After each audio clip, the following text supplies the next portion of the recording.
साथ में हमारे विशेष संवाददाता अखिलेश सिंह जुड़ चुके हैं। उनका रुख कर लेते हैं। अखिलेश जी, कांग्रेस पार्टी के लिए ये बड़ी बात होगी। उत्तर प्रदेश में रायबरेली हो या अमेठी हो, शुरुआत से ही कांग्रेस का किला माना जाता रहा, लेकिन स्मृति ईरानी ने इस किले को भेदा और कहीं ना कहीं बड़ी जीत हासिल की थी, बड़ा क्रेडिट उनको मिला था। लेकिन अब जब राहुल गांधी अगर चुनावी मैदान में एक बार फिर से होंगे तो चुनाव दिलचस्प होने जा रहा है। समीकरण क्या कुछ बनेंगे? चुनाव आसान दोनों के लिए तो बिल्कुल नहीं होने वाला है, चाहे बीजेपी हो या कांग्रेस।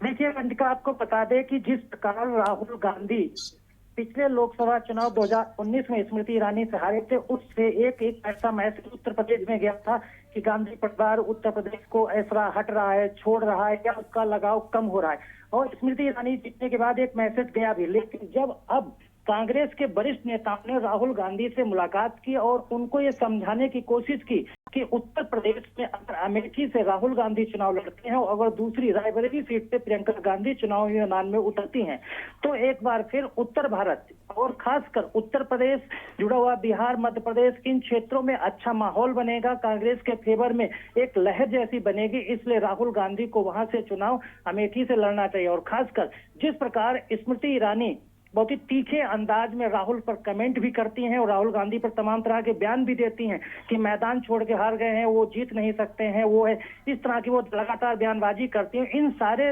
बयानों को जवाब देने के राहुल गांधी वायनाड की वोटिंग के बाद उत्तर प्रदेश की अमेठी सीट पर राहुल गांधी को चुनाव लड़ाने के लिए कांग्रेस की बड़ी घोषणा हो सकती है और उसके बाद राहुल गांधी वहां से नामांकन कर सकते हैं। इन तमाम चीजों को लेकर कांग्रेस मुख्यालय 24 अकबर रोड दिल्ली में लगातार मंथन चल रहा है। अब कांग्रेस के बड़े नेता लगातार बैठक कर इसके लिए तैयारी कर रहे हैं कि 26 की वोटिंग होने के बाद उत्तर प्रदेश की लोकसभा सीट अमेठी से राहुल गांधी की जब नाम की घोषणा हो और उसके पहले उनको चुनाव प्रचार मैदान में उतारा जाए और बतौर कैंडिडेट जब वो वहां से अमेठी से मैदान में उतरे, उससे पहले एक और तैयारी अंदर खाने चल रही है कि राहुल गांधी और प्रियंका गांधी को अयोध्या दौरा भी कराया जाए और वहां पर रामलला के दर्शन भी करवाने की पूरी तैयारी चल रही है, ताकि राहुल गांधी और प्रियंका गांधी उस तैयारी के बाद वहां से दर्शन करने के बाद फिर रायबरेली और अमेठी के गढ़ में उतरे। तो एक प्रकार से उत्तर प्रदेश में कांग्रेस को माहौल बनाने में जो कांग्रेस की रणनीति तैयारी चल रही है उसमें काफी कारगर सिद्ध हो सकती है। बिल्कुल, देखिए बहुत बहुत बड़ा कदम होगा, बहुत हाई वोल्टेज चुनाव इसको हम कह सकते हैं। अगर राहुल गांधी यहाँ पर उतरते हैं, दोनों ही दलों के लिए बहुत बड़ी बात होगी। अखिलेश जी, देखिए राहुल को लेकर हमने बात किया, लेकिन रायबरेली सीट से प्रियंका के नाम कर जो चर्चा हो रही है उस पर क्या कुछ कहेंगे जल्दी से?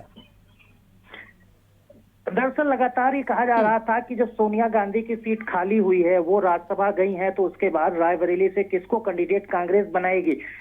मूल रूप से उत्तर प्रदेश में जो कांग्रेस के साथ सहयोगी गठबंधन समाजवादी पार्टी है, उसके मुखिया अखिलेश यादव लगातार एक कहते रहे हैं कि हमने अमेठी और रायबरेली सीट कांग्रेस के लिए छोड़ी है, लेकिन वो उन्होंने बतौर गांधी परिवार के नाम पर 2 सीटों को छोड़ा है। तो अखिलेश के तरफ से भी लगातार ये कांग्रेस के ऊपर दबाव बनाया जा रहा है कि अमेठी और रायबरेली, अमेठी से राहुल गांधी और रायबरेली से प्रियंका गांधी को चुनाव में मैदान में उतारा जाए। बिल्कुल अखिलेश जी, लेकिन देखना होगा कि प्रियंका गांधी जब चुनावी मैदान में उतरेंगी तो किस तरीके से उनके जो चुनावी क्या अंदाज होता है वो देखना बहुत अहम होगा, क्योंकि ये उनका चुनाव डेब्यू होगा। इसके पहले वो किसी चुनाव में नहीं उतरी सीधे तौर पर, भले ही मैदान में रही हैं, वो प्रचार प्रसार करती रही है। देखना होगा क्या कुछ निकलकर सामने आता है। शुक्रिया अखिलेश जी आपका हमारे साथ जुड़ने के लिए और अहम जानकारी के लिए न्यूज़ इंडिया के दर्शकों के साथ में साझा करने के लिए। तो बड़ी खबर आपको हम बता रहे हैं उत्तर प्रदेश की राजनीति से कह लीजिए या फिर 2024 के चुनाव के लिहाज से कह लीजिए। वायनाड की वोटिंग के बाद यानी 26 अप्रैल के बाद अमेठी से नामांकन भर सकते हैं। तिथि भी सामने आ रही है, ऐसा कहा जा रहा है कि 1 मई को शायद